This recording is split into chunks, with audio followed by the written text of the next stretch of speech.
Even as legal troubles pile up for Donald Trump, he is vowing to stay in the 2024 presidential race, even if he gets convicted.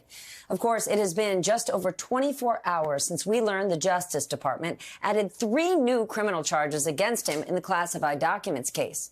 Tonight, Trump was in Iowa for the first big gathering of GOP candidates, and he claimed the government's allegations were really about his race for the White House.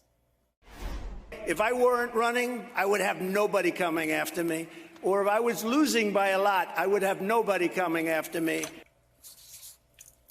Trump is now facing a total of 40 counts related to his handling of classified material after leaving the White House. NBC's Garrett Haake has more on the government's case against the former president.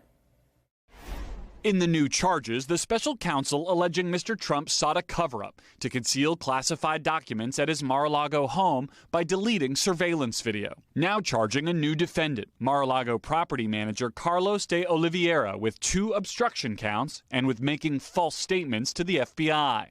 In the indictment, prosecutors say on June 23rd last year, the day after the government subpoenaed surveillance video from his home, the former president spoke by phone with de Oliveira for 24 minutes. The next day, Mr. Trump's personal aide, Walt Nauta, who's also been charged, allegedly changed his travel to go to Florida. On June 25th, prosecutors say, Nauta and de Oliveira looked at surveillance video in a Mar-a-Lago security booth and walked through a tunnel with flashlights pointing out cameras. 2 days later, de Oliveira spoke with an IT staffer identified as Employee 4, who told him the server retained camera footage for 45 days.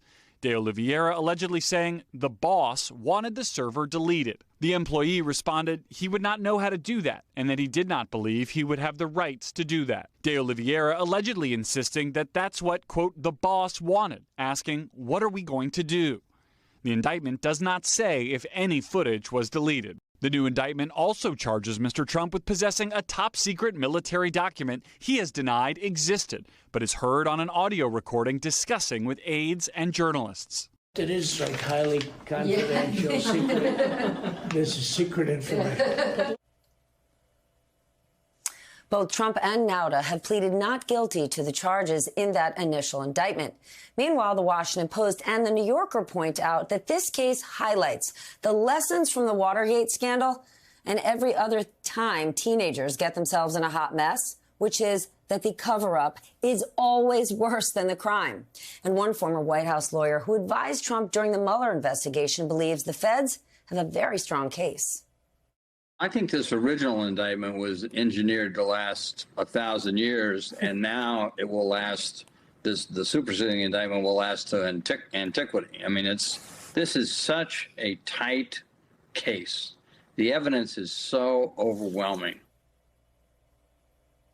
Again, that's Trump's old lawyer. We're also keeping a close eye on special counsel Jack Smith's next moves in the 2020 election interference case. This week, his office met with Trump's attorneys, but so far there has been no indictment.